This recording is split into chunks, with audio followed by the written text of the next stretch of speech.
Welcome to the Stuff and Things Podcast, your home for all stuff related to your favorite things in entertainment. Now, here are your hosts. You have already lost. No. You have.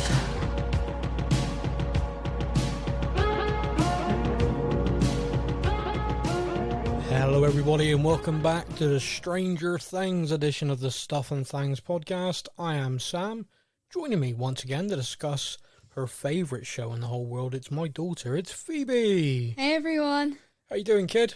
I'm good. I'm chill. Yeah, it's hot. Yeah. Yeah. Warm. It is very hot. It is us talking about the finale. Now, we're aware that it's episodes 8 and 9. Not really going to break them down. Basically going to discuss it as one monumental finale. Yeah. Which is what it was. We do have a tradition on the show, though. Oh no, I've completely forgotten about this. And the tradition is that I typically ask whoever my co-host is the title of the episodes, to the point that there are people who actually have this on a t-shirt, by the way. Really? Yeah, because we have super cool listeners, don't mock them. Okay. So, Phoebe, the title of episode 8 of season 4 of Stranger Things was... No clue. No, it wasn't that. It was Papa. Now, I think you could even work this out if you really thought about it. Okay. The title of the season finale, episode 9, was... Vecna. Oh, No. yeah. The Piggyback. Oh, yeah. Yes. Always remember when someone's reminded you. Yeah. So, we're going to talk about it all as one big episode. And what I'm thinking of doing is, rather than trying to walk through it chronologically, going to try and break it down into the different stories and follow the characters. Until, the end. Until the end. And then we'll do a bit of a sum up and a bit of a, theory session. Yeah. Depending on how hot we are. If the podcast just ends, like we go, right, bye, we got too hot, okay? That's all you need Warning to know. you now. Yeah, just a big heads up. And if you hear us drinking at any point, apologies, but we may die if we don't. So it's how we roll. So one of the things I am going to start with, though, because I want to get your take on it, we've not discussed, I've deliberately not put this to you, is one of the things I've seen on social media a lot. A lot of people didn't enjoy episode 8. They deemed it as filler.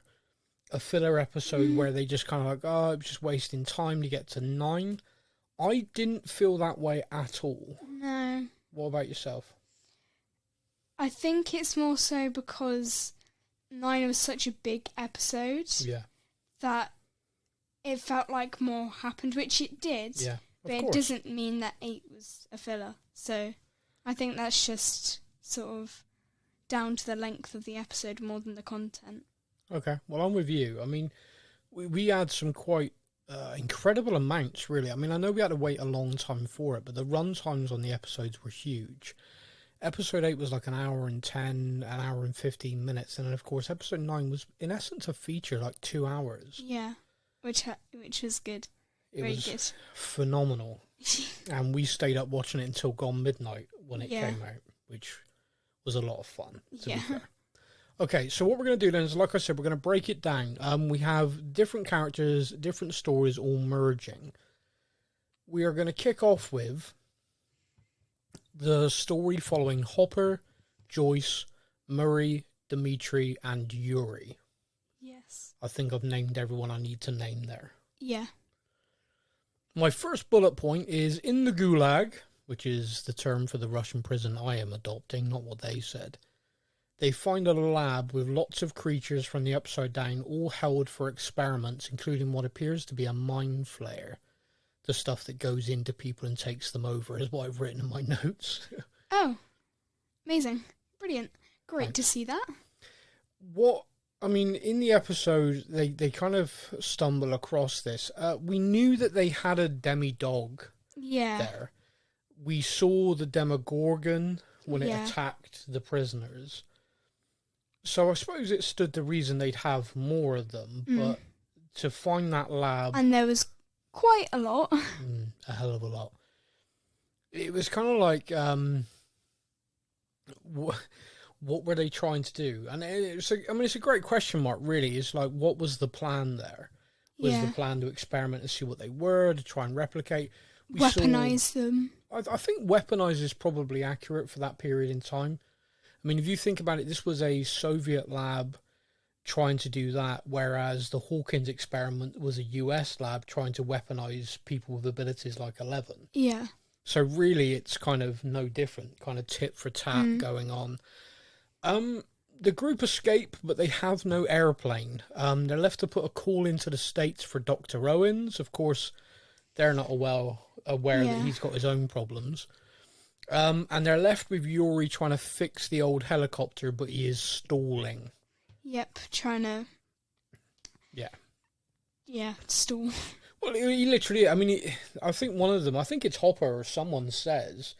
actually, no, I think it was Murray basically puts to him, you're stalling because you want to try and get the reward money. You want to see us get captured again. What the group are unaware of at the moment is back in the Gulag, the creatures have escaped. So no one's looking for them because they're like, oh, we need to be really cautious. We need to, this and that.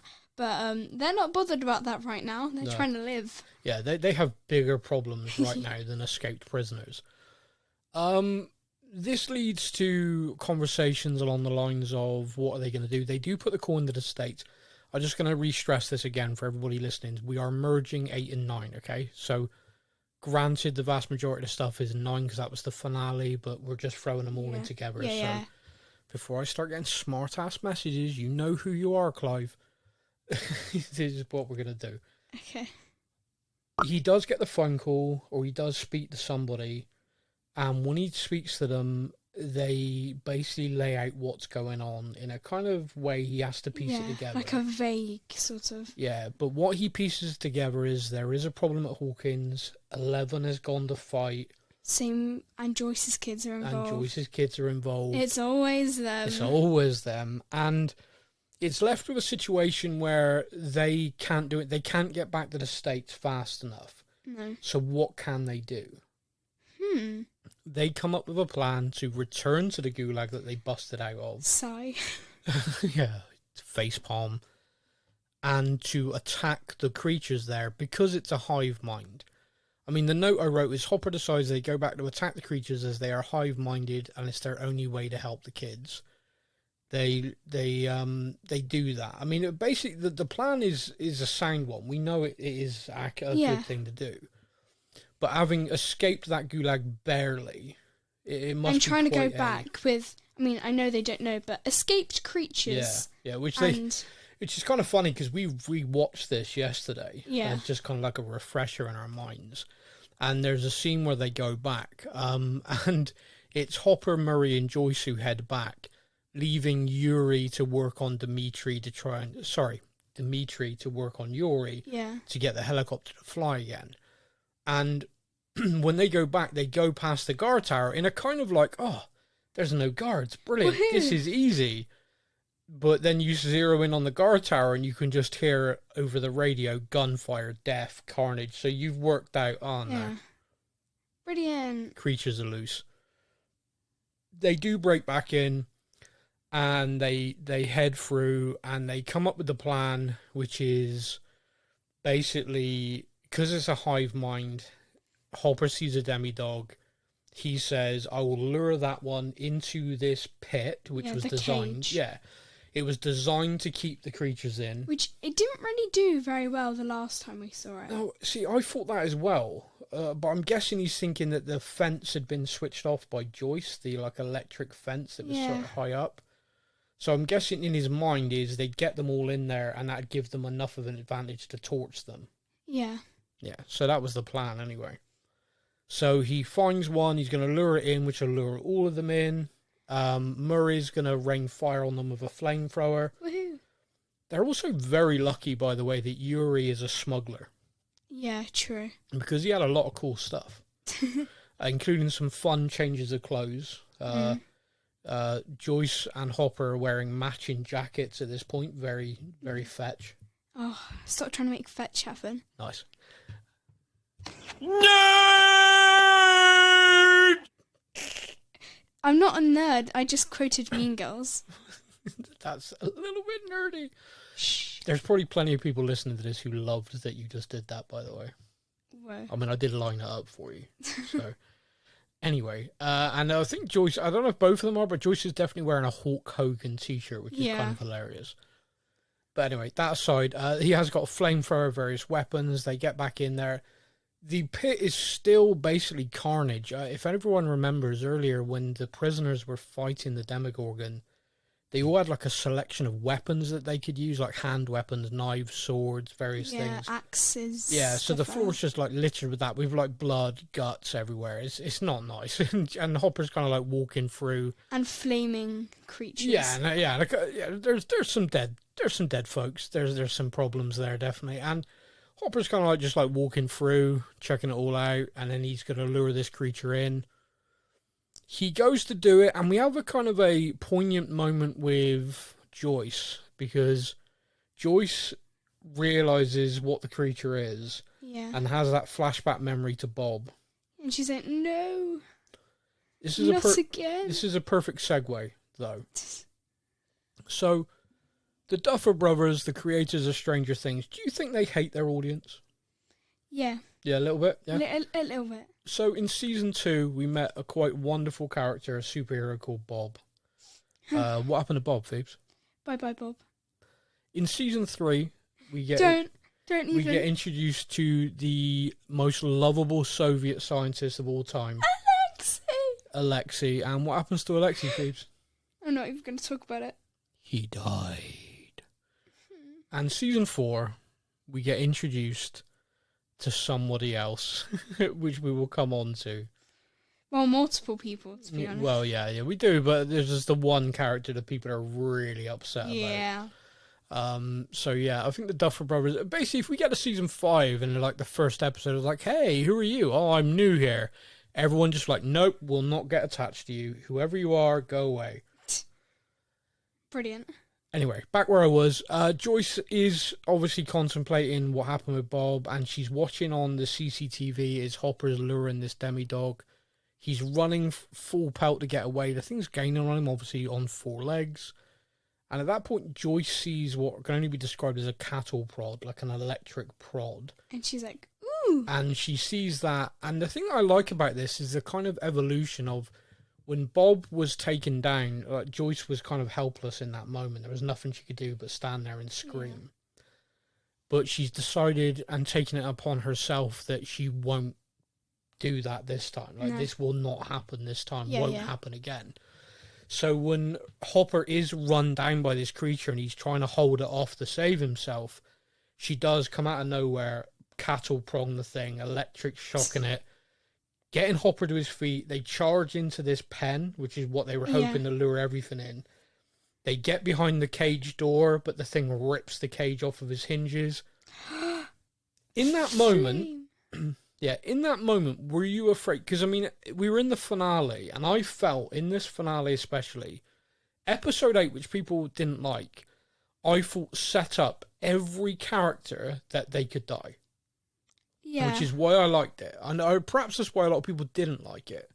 But I felt by the end of 8, going into 9, every character had closure. Every character had a moment of kind of, hey, you know, don't worry, you can get on without, you know. And it was like every group was set up to, so many people could die. And it was set up that way, I think deliberately, because they know the audience look for similar tropes. Yeah. There's the famous horror movie trope. If someone says, I'll be right back, they ain't coming back. Yep. So I think the Duffer Brothers steered into this as an 80s show with a lot of 80s references. And I think they played heavy on the fact that a lot of the audience are watching it going, oh no, I know what this means. Oh, this character's just had loads of lines. I know what this means. Yeah. And they did it brilliantly because because of that, no one had plot armor. No one felt like they couldn't die. Yeah. no one was safe. No one was safe, exactly right. And it just made it incredibly interesting. So when we then have the situation where Joyce and Hopper are locked in that cell, any part of you a little bit worried in that moment for one of them, or did you feel in that moment they were okay? I felt like in that moment they were okay. I was more worried when the thing was on him before Joyce, stabby zap. But no, in that moment I was like, no, they're chill. Yeah, no, I think you're right. I mean, it's one of those things where you're kind of like in the moment. It is like only after, because it didn't last long. No. Because as you said, literally within the second of them being confronted by that creature, the creature was a barbecue.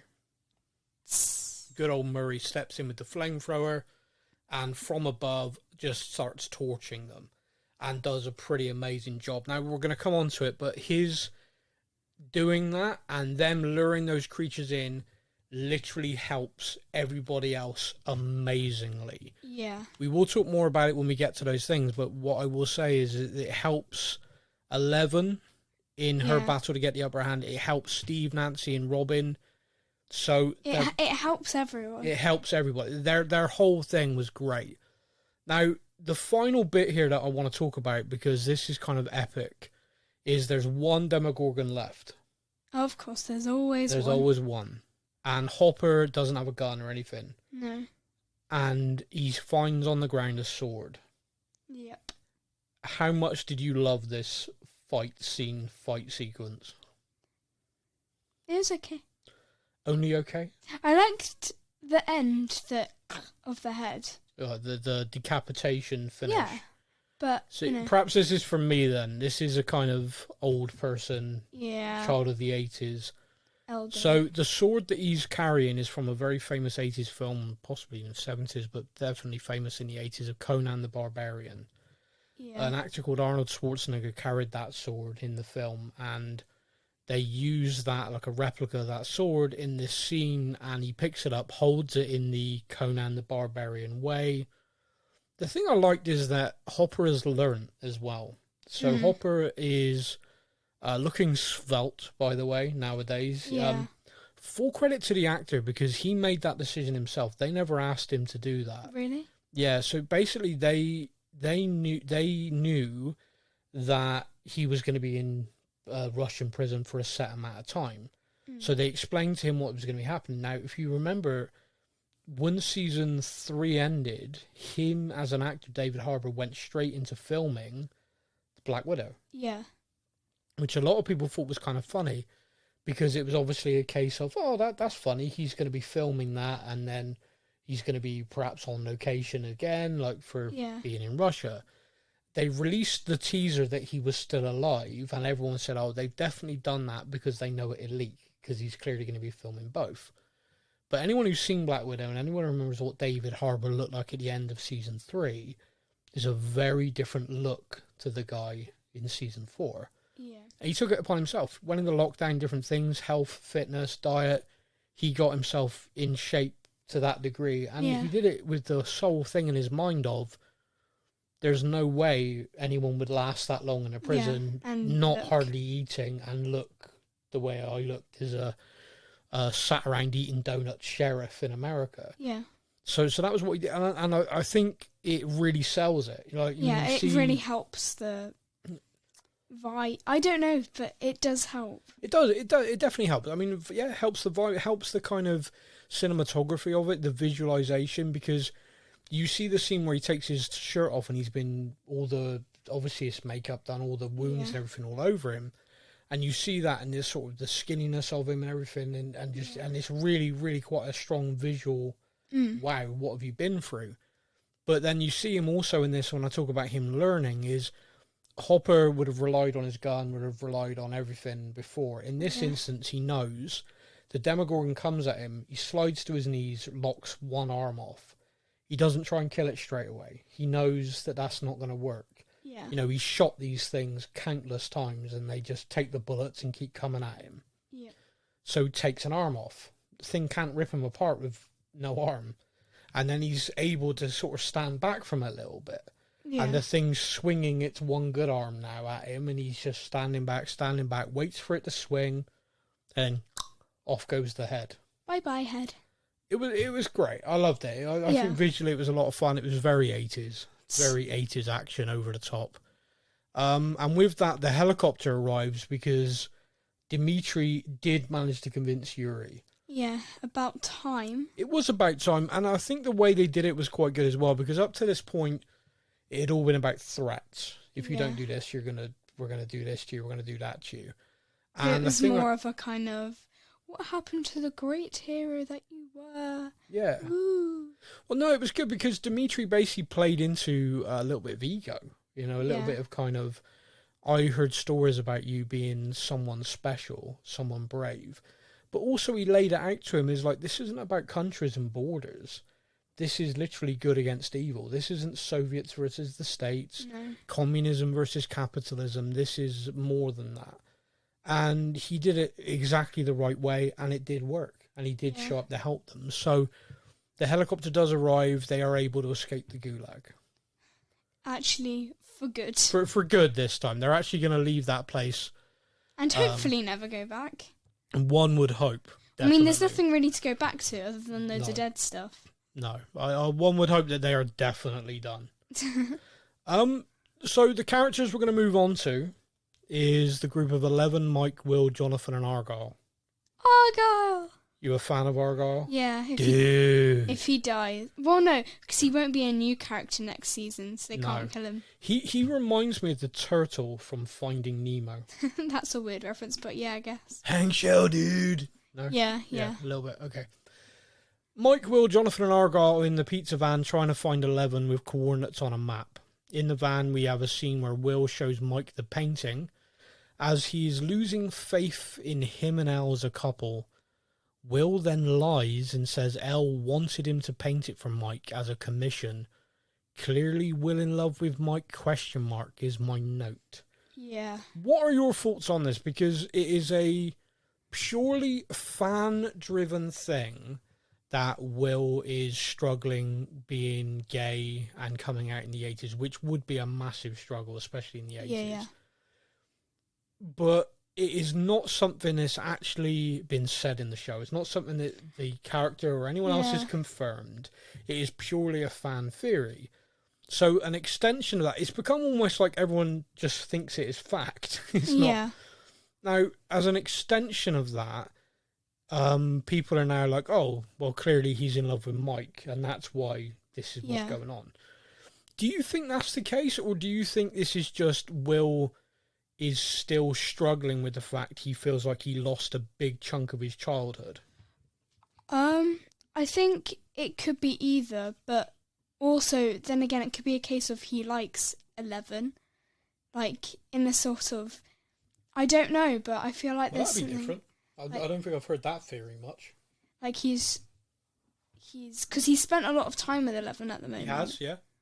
And he was, like, trying to talk to her about relationship stuff when it was, like, at the roller thing. Roller rink, yeah. Yeah. When he's like, why are you lying to Mike, you know? And he was trying to be, like, all bondy and stuff. Yeah. I don't know. I feel like there's definitely something that we don't know. I think it is as well. I mean, I'm kind of happy whichever way they go. I know people have very strong feelings on it, and the problem is when the fans create a sort of headcanon's the terminology used up, but when fans create a narrative, whatever the writers do, if it's different to the narrative that many people have created, people will hate it.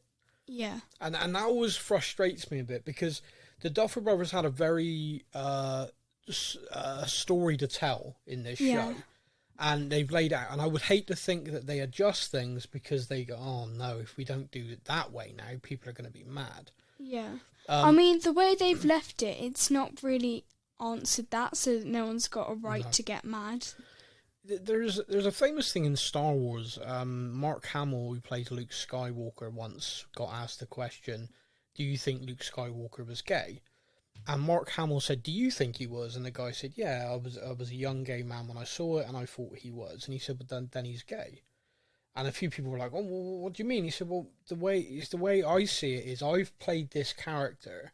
Yeah. How you interpret this character if it works for you and speaks to you, please interpret it that way. Do not let me or anyone else tell you that you're wrong. Interpret it the way you like it. So there's a part of me with this that I would almost like the question not to be answered. Yeah. Because I think there's a lot of people who perhaps still struggle with coming out, and perhaps seeing Will, go for this, they could resonate with that, and perhaps in their own minds, that's what it is. Yeah. And lots of other things. Because, I had a lot of friends who were just very, very socially awkward. Like, not gay, but just, which really, really struggled, and really, really latched onto their friendships. And when those friends started dating and stuff like that, like, they weren't in that place yet. They weren't mature enough, if you like, to hit that place yet. And I think that's happened with Will since he's... I think it's definitely happened with Will. And so if the story went that way, I think a lot of people would be annoyed. But, like, for me, I'd be like, oh, well, it makes sense. That makes perfect sense to me. He missed a massive chunk of his childhood where his friends grew up. And he, we've seen him literally struggle with, hey, can we just play D&D, guys? Can we stop talking about girls and for a minute? essentially, they, in a way, it got to a point they sort of grew up without him. Yeah. They managed to adapt their lives without him. When they came back, they were like, oh, hi, we're just carrying on with life. Yeah. Unfortunately, that's the reality. That is what happens. Yeah. But... It was interesting anyway, and it will be... I think they will resolve it in Season 5. I think they will give a definitive answer. But for me, I kind of wouldn't mind if it was open to interpretation. Yeah. I'd be quite happy with that. I think a lot of people could take a lot from it in different directions. The gang are lost in the middle of nowhere, and Argyle, who basically everyone just thinks is completely useless, actually isn't completely useless in this thing, and he spots heavy tire tracks, which actually leads them to finding 11. Yeah, because it's military. Yeah. But that isn't good. No. Prior to them finding her, she has reacquired her mojo, thanks to the work with Dr. Brenner, and she wants to go and fight. Dr. Owens is happy for her to make this choice, but Brenner sedates her, locks her up, and takes over the facility from Owens. Yep. That, again, that was kind of like episode 8, and people are just like, oh, episode 8, nothing happened. I'm sorry, lots happened. Yeah. People are crazy if they think that isn't a big deal, what went on there. Brenner, again, it's him being controlling. It is. It's Brenner has to be in charge. One of the things Brenner does reveal to 11 when she's ready to go, which I think is kind of a big deal, and I think it's a line I think people need to pay attention to, especially with the Max storyline. When Vecna kills... He doesn't just kill, he consumes. He consumes. And what he means by that, when he elaborates, is that he takes everything, their essence, their mind, their soul. Which I think is what happened with, like, Max. That's why she can't be found. It's like, her mind is in Vecna. Yeah. I think they're going to have to, like, journey to, like, get into Vecna land, into Vecna's almost mind. like they're going to have to capture Vecna to... free Max. Yeah, it's going to be crazy, I think. I don't know, but yeah. See, we just jumped ahead to theory time. But if you're listening to this, you've seen it, so don't get mad. Like we said, the base has been taken over. Now, Dr. Brenner's time in charge is very short-lived, because Lieutenant Colonel Sullivan, who's been hunting 11, is right there. Those are the tracks that Argyle found. I do find it a bit dumb. They're in the middle of a desert trying to be, like, secretive, and yet there's just a random door in the desert. Well, of course, if you're driving in the desert, you're going to see the random door. Well, I think it's a case of it is very much off the beaten track, but yeah, like you, it's kind of really random. You put a shed around it, make it look like it should be there. No, I agree with you. The troops storm the facility.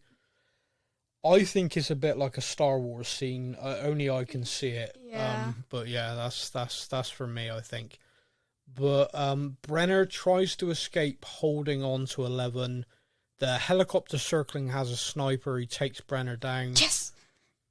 Is going to kill 11 as well. Now 11's wearing like this collar. Now, I thought this collar was a power dampening collar. See, I think it was almost like a kind of one, but not a strong one, because Brenner wanted to use it to sort of calm her down, but still wanted to work with her, so maybe it's one to limit her power, not to... I think perhaps it was a shock collar, So if she'd gone to use her powers, he'd have hit a button and she'd have, been, zapped. I think perhaps that's what it was. But in my mind, I was thinking, well, we know he had the ability to limit one's power. Yeah. So maybe he's just adapted it from, rather than being an implant in the neck, now this collar thing would do the job.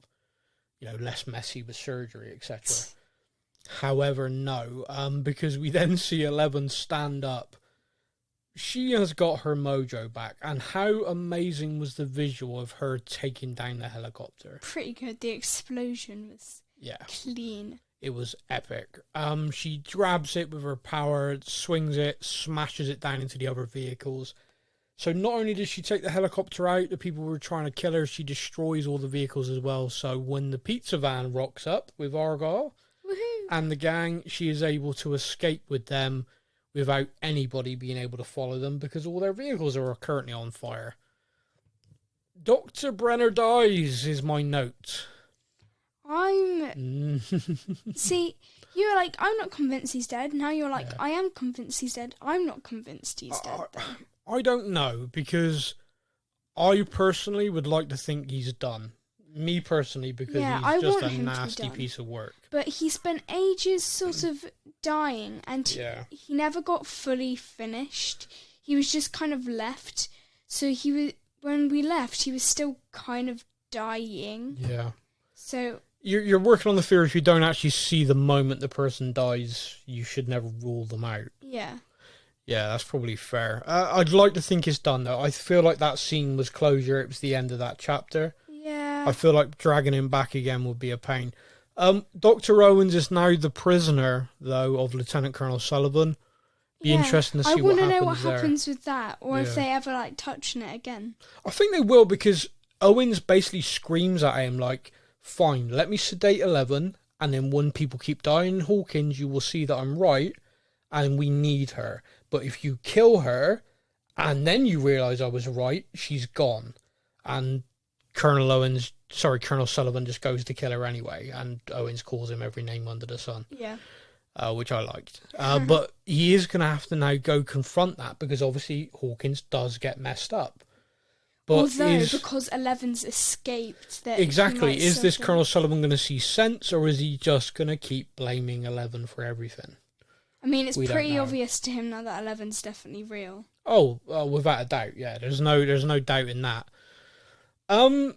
She does escape with the guys in the pizza van, and she uses her powers to check on the group back in Hawkins. Obviously, when she does that, she learns about their plan to fight Vecna and freaks out, because she obviously thinks, what can we do? They immediately want to try and get back. They check for flights, they try and find any way they can. And basically they've decided that no, the only way we're going to be able to do this is you're going to have to find a sensory deprivation tank. And attach yourself. Piggyback. So she can piggyback so she can fight Vecna in Max's mind. It's pretty awesome. We do see the fight happen, and 11 starts to lose the fight. But then we have a scene where Mike, who is the heart, apparently, he's the heart. Sorry, going back to the thing with Will's painting, I found it really disappointing. I thought it was going to be a prediction into the... No, it was really disappointing. A lot of people had really wild predictions for that and then got really disappointed. It was just a complete throwaway. I do wonder if the creature is a hint at something.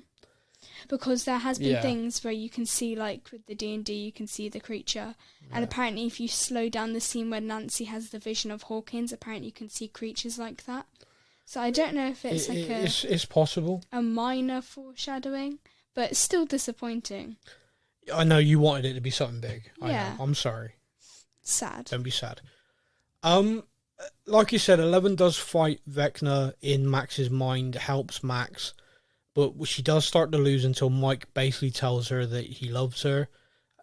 Encouraged by Will, which, again, who knows where that's going. And gives her the strength to break free. And once again, she kicked Vecna's ass. Woohoo! But is it too late? This brings us nicely to the other group.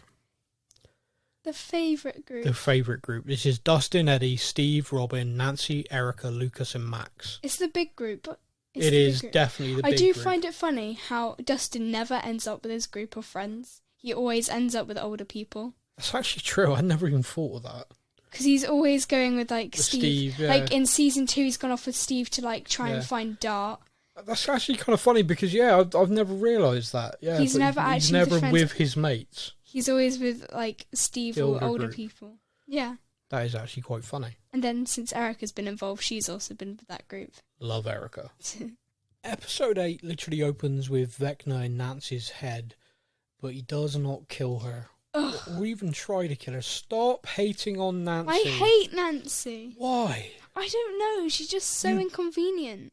You do know, because you got a hots for Steve. Yeah, and she keeps... No. She's like, Jonathan or Steve? Well, go with Jonathan, because he's your actual boyfriend. Well, yeah, Stop, you tell her, yeah. Leave Steve alone. He's a single mum. Leave him like that. No, Vecna doesn't kill her. He leaves her with a message he wants to be passed on to 11, and gives her a vision of the future, where he breaks the veil between the worlds. When she relays this to the group, they actually manage to piece together the key parts of this, and it all goes around the number 4. He wants to open 4 gates. They notice the clock chimes 4. And what Max said, like, but it always chimes 4 times. Yeah. And they suddenly realise he needs 4 kills. He has 3. Oh, crap. Yeah. Now they've pieced it together and they kind of explain it. The group form a plan, and the plan's brilliant, to be honest with you. I really like it. They're going to go back into the Upside Down to kill Vecna. Max will engage him in her mind to keep his focus on her as his 4th and final kill that he needs. I did find it weird that the 3rd kill, the basketball player, wasn't built up more, because I thought, it's just there's going to be loads of these kills now, so we're not going to get the story. The fact that there was, at that point, only 3 and going to be 4. I think that one was deliberately kind of in the background, because you saw it go into him way before you saw him die. Yeah. So I think we all knew that was there, and it was kind of like to keep us guessing, what does this mean? I don't know. I just kind of wanted to know. You got like an hour and a half every episode. Chill out. Like I said, the group have this plan. Max will engage in their mind, and the idea was he would be so focused on getting his 4th kill. Lucas and Eric, his real body would just... Yeah, his real body in the Upside Down would be unprotected. Because Lucas and Erica are going to go to the old Creel house with Max. Nancy, Steve, and Robin are going to go to kill Vecna in the Upside Down.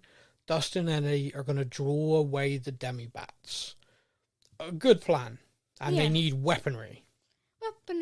So they go shopping at Warzone. I had a chat with my good friend Alfie about this. Yeah. I find the notion, being a Brit, of walking into a supermarket just to buy weaponry to that level very alien. Yeah. However, I'm assured in the 80s the army surplus stores were like that. Brilliant. Yeah. I don't think there's anything more from me and you to say there.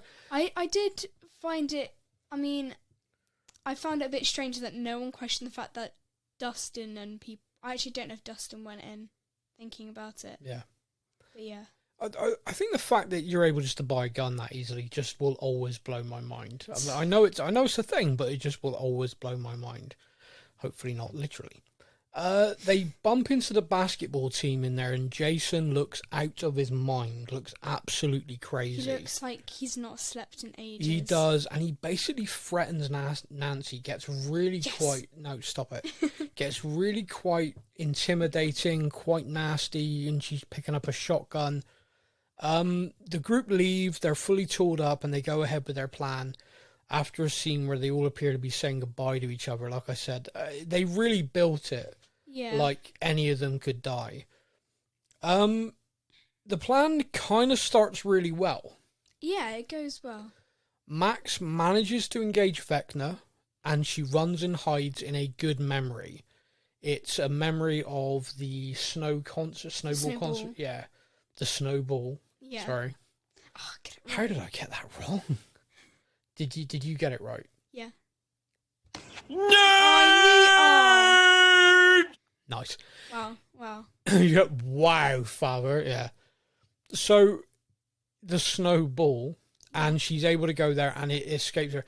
Did get a kind of a great scene where they managed to interlink her brother trying to break out with the sauna scene, which was in season 3. Really clever the way they did that. But yeah, she managed to get into that memory, so Vecna's looking for her. His focus is on her. We have the scene where Dustin... You alright? Yeah, give me a minute. Okay. Woo. Dustin and Eddie are going to try and draw the demi-bats. So they're at the trailer park. They basically try and grab some fencing. They wrap it around the caravan to try and create a kind of... Something that annoys me, and it kind of... Not a spoiler, but they didn't do it on the roof. They were doing stuff on the roof to draw the bats. Yeah. They had no protection on the roof, and that's how it went downhill later, because there was nothing on the roof. Well, they basically forgot the vents. There was a vent in the ground floor, and there was a vent in the roof. And they didn't do anything to protect. And you're right. I mean, it was just... But to be honest with you, you can well imagine people making that kind of mistake. Yeah. You know, it's not out of character. The thing that I'm curious about is where they got the power from. Because as far as I'm aware, the electricity doesn't work in the Upside Down. So how did they use the power drills to put everything together? And how did they power up the amp? Magic. I agree. Yeah, it was total magic. And who cares is the main thing, because... To lure the demi-bats, we have the most metal concert in history. It's actually most metal concert ever, not in history. Nerd! You're just going to play that every time I prove that you're wrong. Wow. Okay, wow. Eddie then plays a song by the band Metallica. And what's the name of the song? Do you know? Not off the top of my head. Well, no, why would you? You're not that smart. Nerd! Nice. Master of Puppets, which I think kind of goes quite well with the Vecna, the hive mind kind of thing. But yeah, absolutely blurs it out, and it does work. The demi-bats start heading towards where they are. They should have left sooner. They left it, they were like, T-20. Yeah, they left it till like T-1 before they ran away. He had to finish his solo. Well, you could do that while walking. To be honest with you, that didn't end up being what killed him, so...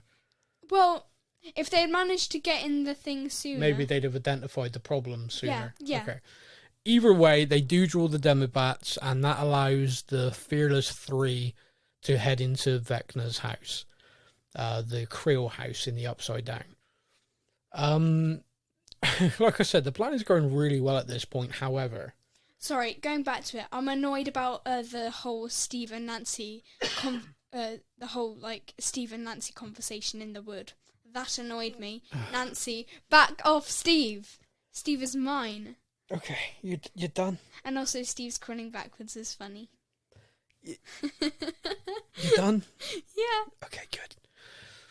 Anyway, oh, why did I agree to do this? So, we then have the situation where in the real world, this asshat, is it Jason? Yeah. Yeah, this asshat Jason arrives at the Creel house. They see Erica outside and they chase Erica down. One of these basketball boys chases a young girl down, and he's like, I'm going to break your arm if you move. Yeah, that guy's, just total assholes. And Jason goes inside the house and confronts Lucas. Now, Max is in the trance. Yeah. She's engaged with Vecna in her mind, and it starts to go wrong. In her mind, she's at the snowball, and the balloons start bursting, and blood everywhere. I was like, he's found you. Yeah.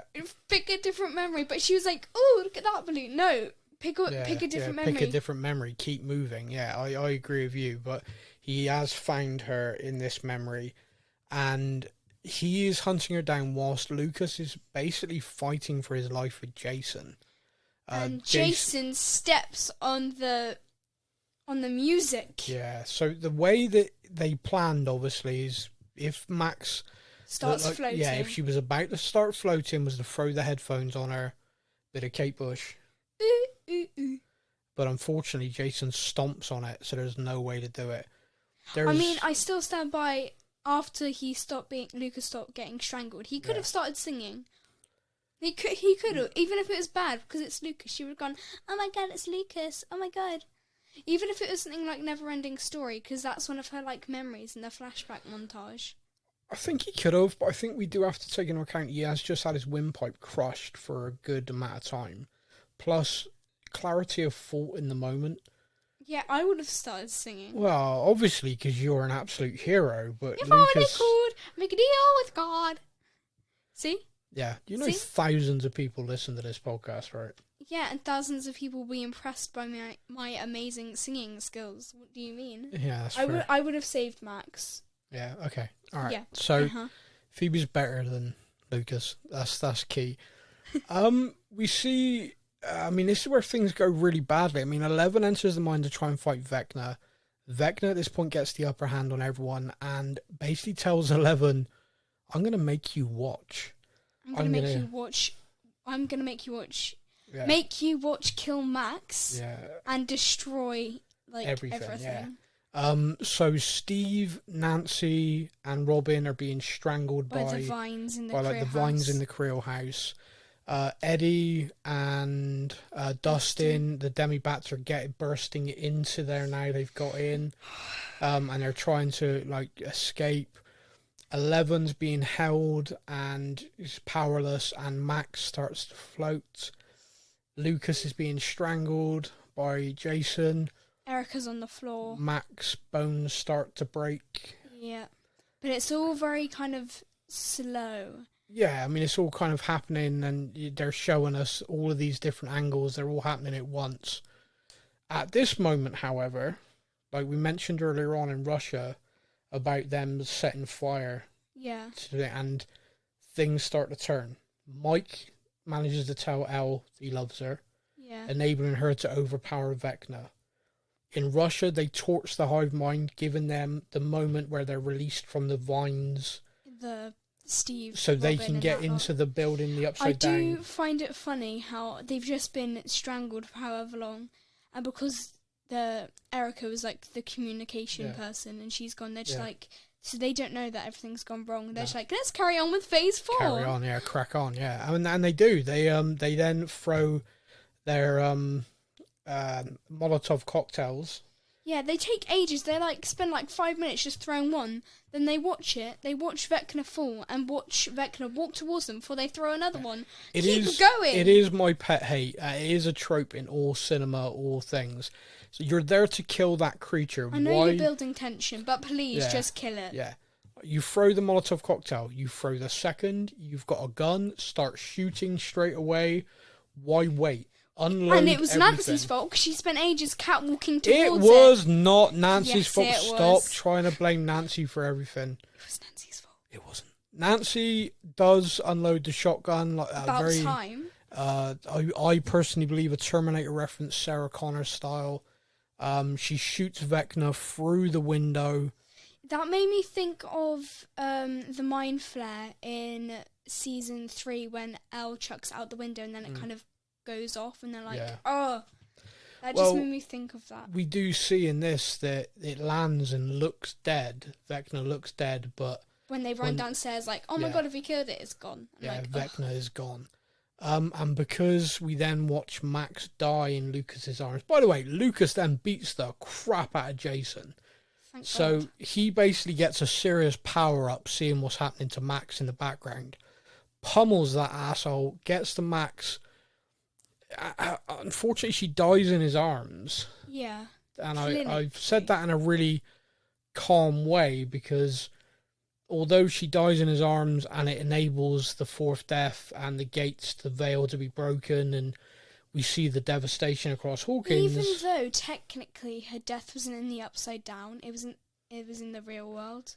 Yeah, but I think I don't know. I think he did it. He completed it. He took her essence. He took everything. Yeah.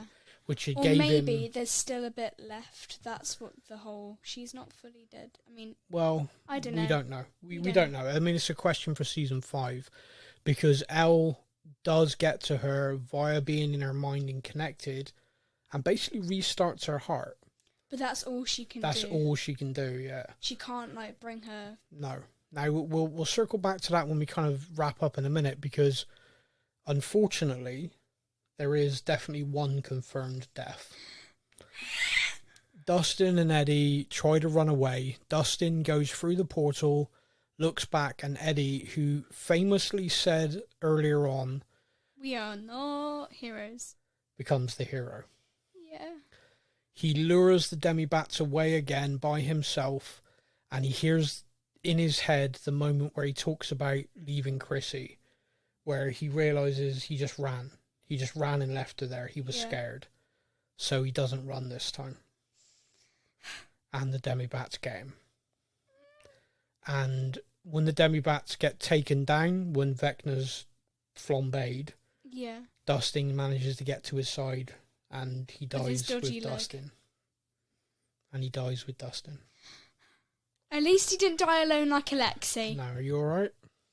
See, I'm sad, but that didn't make me as emotional as Alexei, so I'm chill. It's true, actually. You just cried about it like every time.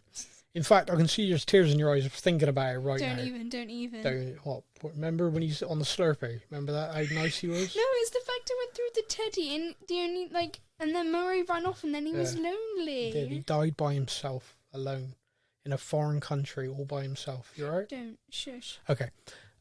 So really, to kind of sum up then, Vecna wins. I know our audio at the start of this is 11 says no you don't, but Vecna does win. Yeah. In a kind of backwards way. Backwards way. The news and the government are saying it's an ecological disaster, a natural disaster. Yeah. Of a high magnitude. Who knows what's going to happen with that? Because obviously that many people being witness to it, you're not going to be able to hide it.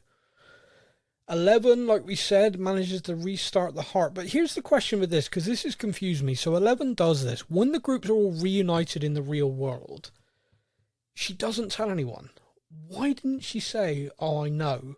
Like they say, "Oh, you don't know about Max." Why doesn't she say, "Well, yeah, actually, I was in her head fighting Vecna. I know what happened. I'm the reason." Well, Mike and that know she was fighting Vecna. They do, yeah. But so they know. But I mean, why? Like she arrives at the hospital. Lucas, like, "Oh, we don't know if she's ever going to wake up." It could be because she saved her. She assumes she'd just be there and be okay. Yeah. And she does go into her head there, and there's just nothing there. No memories, no anything. Maybe she doesn't want to admit that, because then she'll feel like she's responsible. Yeah. Yeah, no, you could be right. Like I said, all the groups are reunited. There's a really lovely scene with Hopper and Elle. Yay! I kept the door open 3 inches. She did. That was a beautiful scene. I really enjoyed that. The scene that actually got me. Okay, so a lot of this stuff's going on. Eddie dying, all this stuff. The scene that actually nearly got me choked up was Dustin talking to Eddie's uncle. That got me more than Eddie's actual death. Yeah, and I don't know why, I can't really give a really valid reason, but there was something about that scene, beautifully acted. Dustin and the guy, Eddie's uncle, were fantastically done, and it just really hit home that this poor guy, everyone thinks Eddie was a villain. Everyone thinks he was this evil person. And this one guy is just going to carry the fact that no, he wasn't. And he was there, and you can see someone's drawn like devil and Satan stuff, and he's taking down the poster and putting a new one up, and Dustin sees and he's like, "Oh, you think he's missing?" Yeah, it was brutal.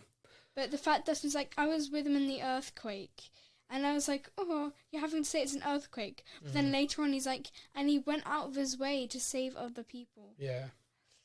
Oh. I mean, yeah, it is emotional. The dust starts to fall all over Hawkins. And they're like, "It's snowing!" Yeah. That's not snow. Yeah, kid, that ain't snow. Although, it was Holly that said that, and Mrs. Wheeler looked out and she wasn't like, "Oh, wow." She was like, Well, she knew it wasn't snow, but you're not going to freak out your toddler, are you? No. No, that's ash cloud. It could be a volcanic eruption. We could be about to die. Woohoo. Yeah, you're not going to say that to a toddler. The ending is kind of like, this is finally it. This is the end game. This is the climactic. Final battle. Yeah, because the Upside Down is now smashed into the real world. It's like all of the others have had, this is where we could go, but in a way, if we don't get another season, it's sort of wrapped up. This one is like, there's another season. Yeah, which we know, and that, I mean, that's a key thing for us to say. the show has been renewed for a 5th and final season. We are getting a conclusion. Last one. However, we are not going to get it until the spring of 2024. The episodes better be really, really, really long. They better all be feature films, or I will complain. I will sue. I need my Stranger Things. You ring your lawyers, love. You get on that. Yeah. So yeah, spring of 2024. The Duffer Brothers are the creators have hinted there will be a time jump because they need to adapt for the fact that all of these kids are just looking so much older now. Yeah, I mean, the jump from season 3 to season 4 was massive. It's massive. Now, what that can mean story-wise, I don't know, because it would seem very weird that all of this happened then nothing for like a year or two. Do you know what I mean? It's kind of like... But then again, Vecna could be very badly hurt. He could perhaps need to consolidate himself in the real world before... Unless it's like an issue with like time, because we know there was a thing of time being frozen in the Upside Down. So unless it's like messed with time or something. There are absolutely loads of theories out there. I mean, countless theories. Like the one about Eddie coming back is like... I think people love that because in D&D, Vecna as a character was betrayed by a vampire, and because he got bitten by a bat, everyone's like, that could be Eddie. I mean, the thing is I quite like the fact to read all these theories. I quite like it. I also kind of like just to sit back and go, I can't wait to see what they do. Yeah, I think they've put together 4 seasons of brilliant television where they've actually got better year on year. Yeah. I think season 1 set it up well, but kind of like if they hadn't got renewed, then I'd have been like, oh, okay. Season 2 I thought was great, and I was looking forward to more. I thought season 3 was excellent, and I think season 4 is one of the best bits of television I've ever seen. It's a massive step up, and I feel like that's also down to the acting of like loads of the main kids. I agree. I feel like it's really helps. Me and you always talk about or kind of laugh about the fact when you watch the Harry Potter films, they are good young actors, but in the first couple of films, it is cringeworthy, some of the stuff. But by the time they're into the 3rd, 4th, 5th, the later films, it's really good. Yeah. And I think you're looking at this like season 1, season 2, 3 to 4. Some of these actors have really come into themselves. They are just nailing things. Especially Lucas, I think. Lucas's scenes where he was trying to get the max, I think, were just fantastic. Yeah. He and Erica as well. You know, he improv the line screaming for Erica to help. I mean, that's just so emotionally draining. It's next level. Yeah. Apparently, he didn't know he was going to be filming that, and then he had like a really bad headache from all the crying and stuff. That'd do it. Serve him right for being disorganized as well, not knowing what he's doing. But yeah, I mean, that is season 4 wrapped. Yeah. That is massive. We had loads and loads of messages come in for our first show for season 4. Thank you so much for those. Sorry, first 2 shows for season 4. Thank you so much for those. We read all of them. We really appreciate it. Get in touch on this. You can email in. I do reply to every single email, and if you email in wanting to say anything to Phoebe, I will pass that on to her as well. Yeah. Sam@stuffandthangspodcast.com. You can find us on all the social medias, Facebook, Instagram. You can even find us on TikTok. We are everywhere. So look us up if you're on any of those. Me and young Phoebe will be doing a podcast again when Stranger Things returns. Yeah. Maybe. We will see. Depends when it comes out. Yeah. Might do mini bits on the trailers and teaser trailers. As and when. Yeah. Sounds good to me. Until then, you all take care and look after yourselves in Hawkins. Phoebe, do you want to say goodbye to everybody? Goodbye. Prissy, this is from you.